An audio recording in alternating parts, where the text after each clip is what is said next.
Do is show you today how to do a DIY dual cabochon bead mandrel. This is all made out of stainless steel. The advantage of the double-edged mandrel tool is to more easily make matched pairs for earrings and other jewelry items.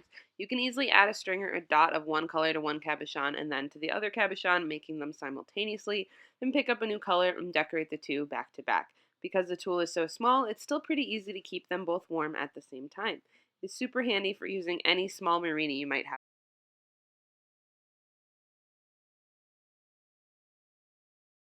The parts that you'll need is a 4mm stainless rod, threaded at both ends, and we'll include a link for Amazon for that. These are the special piece to it. These are flanged 4mm metric nuts, chosen because the flange diameter is the 10 millimeters that we need the bead to come out to in the end. Each of these things, we'll use 6 of them. They come in a bag of 100, so you'll have plenty. You'll also need a standard thin pattern 4mm nut, and I'll show where that goes. One tool, you'll need a pair of 7mm open end box wrenches. One of them you'll have to grind down so that it is exactly the thickness of the flange part, the hex part of this nut, so you'll be able to tighten things.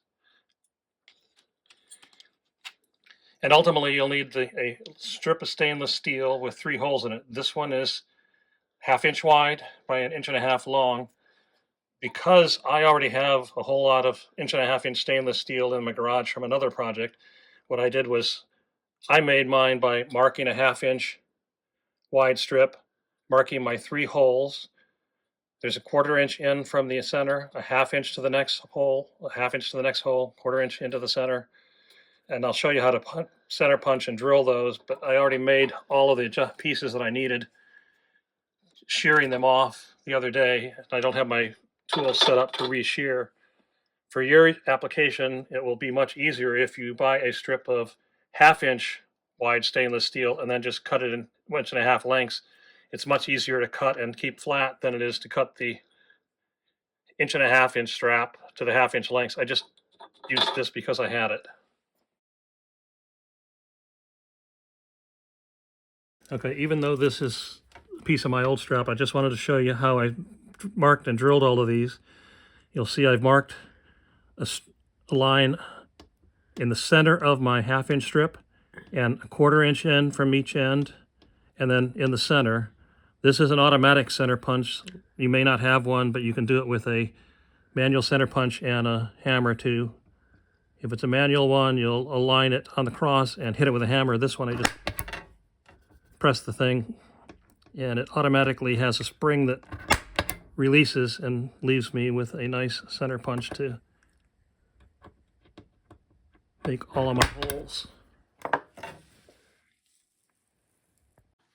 Okay, I've got my drill press set up to drill all the holes in the strip. I'm going to just show you in one that I already had drilled the other day. I have a wooden stop block for it. I didn't have the correct 4mm drill bit, so this is a slightly different size English drill bit that's close enough. So you'll want to position the drill bit on the center punch mark, which I've already drilled, then turn on the drill and drill each of the holes. And you can advance it across and use the block to hold the pieces. It's probably easier to drill if you're going to make several of them. Leave your strap long, drill all the holes, and then cut it to final length afterwards, so you've got more leverage to hold with while you're drilling. After you drill it, you're going to want to deburr these holes so that the rods will go through more easier. I have a belt sander and a disc sander, but I'm going to use my belt sander here. So what I do is just lightly sand each place where there is a hole on an angle at the edge of the belt, just enough to remove the burrs from the hole. This one's already been done, but you'll want to radius the ends like these. The way you'll do that is you'll take the piece and hold it lightly to the belt sander and rotate it across to get a rounded corner so that they're sharp, and when you're using the tool you won't have to worry about getting caught on the corner edges. Okay, once you have your bridge piece made, what we're going to do is, since we want to use a single piece of rod and I need 3 pieces of different lengths, I'm going to actually scavenge the threaded ends off of each end of the rod for the posts that come up to hold the actual mandrel piece that you're going to form the glass on.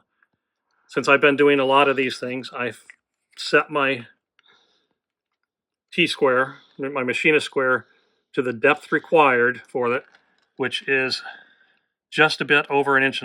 It's 1 5/16 inches. And then I'll just set it on here and lightly mark exactly where I want to cut each of the ends free. And slipping a little. Okay. Now we're going to cut each of these rods exactly where I marked them. You can cut them with a Dremel and a little cutoff wheel. Because I have a bandsaw, I've got it set up for, and I'm going to cut them with my bandsaw. I will position the blade exactly in the middle of my cut mark.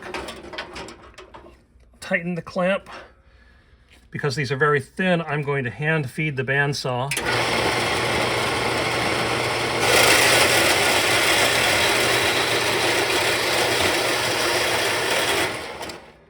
And the cut end is going to be very hot.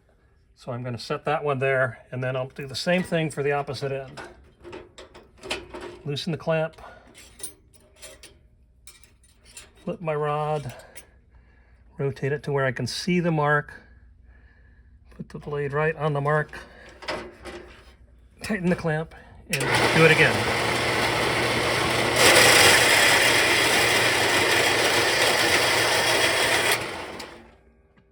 Now I'm going to deburr all of the pieces, and on the center rod, I need to be able to put thread nuts back on, so I need to clean up the thread so that the threads will go. So what I'm going to do is use the same belt sander, and I'm going to rotate it at about a 45-degree angle lightly, so I put a little bevel on each end of the rod.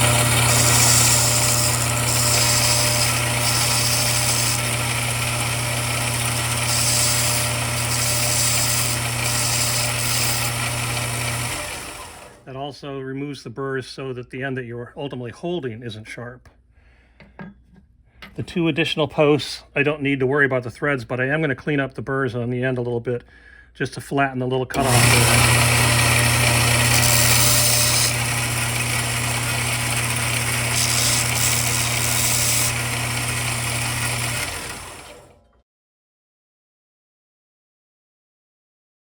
The thing I'm going to do is I'm going to assemble what will be the bottom nut for the center spreader. And you'll notice I've set it so that the flange goes towards where I'm going to put the center spreader. The other advantage to having the flange nuts for everything besides the part where your bead is formed is it makes this junction much stronger. So I'll now put another one on the end, and I want to tighten this one down just to where it's at the end of the rod, so I have as much usable rod for mandrel. I'll back this up. You'll notice I have to, because these holes are so tight, sometimes you have to twist the rod. Sometimes they'll go straight through, sometimes you gotta kind of thread it. Then I'm gonna spin that nut up against it. And now I want to tighten all of these, so I take 2 wrenches and tighten them against each other.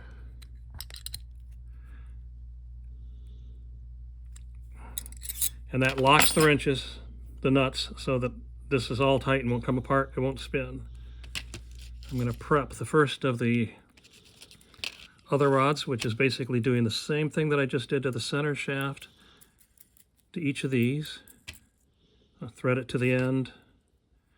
See if I lucked out and it goes through the hole. Sometimes it does, sometimes it's got a little burr. And then I'm going to, again, put the mating one on, so the 2 flanges always go towards each other against the center.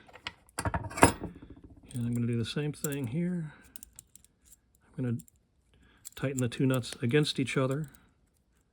It's a little unwieldy to do with your hands. So that's one ready.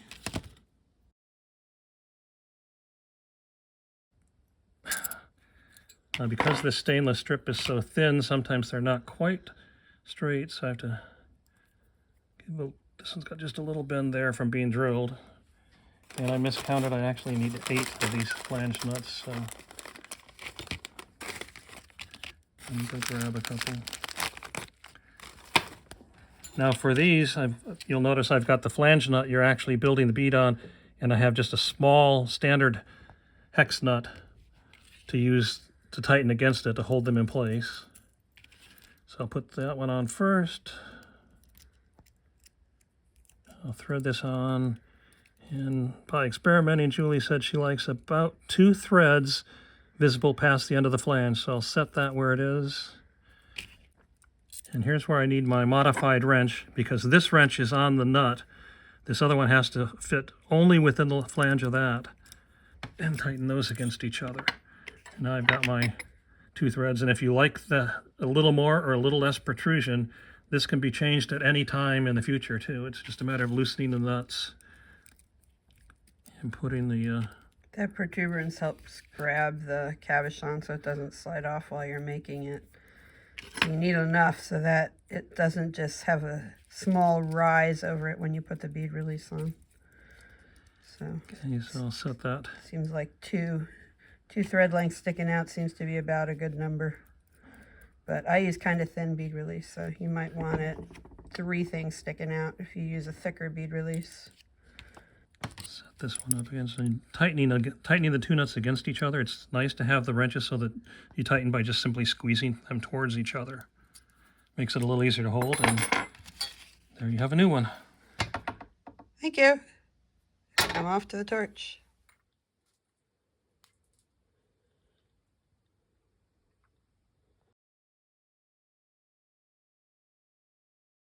All right, so this is my flat lap. It's by Inland. It's a 3-in-Wonder. I got this thing 15, 20 years ago, so I don't even know if they made it, but it's got a diamond disc in here, and there's a water feeder here, which I'm going to turn on, and I'm going to show you how to get the bead release off of the back part for this easily. So let me turn my dripper on a little bit. Turn this, put my thing down here with my finger on it, and I've got it on a kind of slow speed, and I'm applying a little bit of pressure, not too much. It only takes a couple of seconds, and then I'll lift it up, and then you can see there's still a section in the middle from that I'll have to use a different Dremel tool to take that out. I'll do one more. Here's a little guy, put it on there. I usually put it down towards the middle because it's lower RD theta. And then I move it out because the outer part of this is going faster. Give it a bit of pressure. It means when you make the little cabochons, you need to have enough glass on it that when you go through this step, you're not grinding it down so much that you'll break through it. All right, so this is the next part of the process. We've ground the bottoms clean, and now we need to check that it fits into the little finding. So this one almost fits. You can kind of look at it and decide where the edge needs to be ground a bit.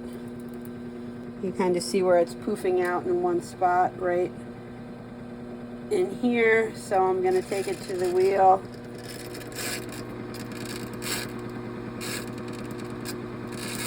And just very slightly go around.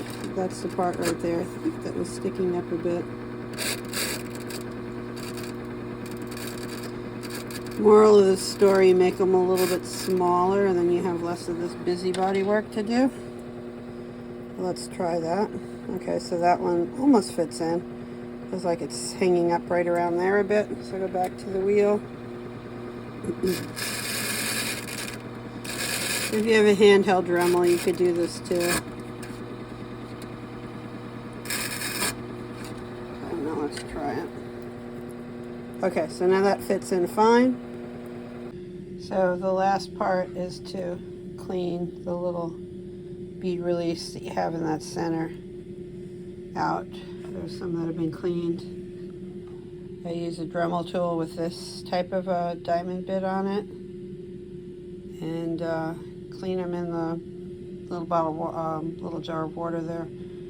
You don't want to run the diamond bits dry. It takes 2 hands, and I can't film and do this at the same time, so you'll have to trust me. Basically, you're just holding it underwater and going in there and cleaning out that last little bit. So they're like that because you need them to be clean to be able to hold on to the 2-part epoxy.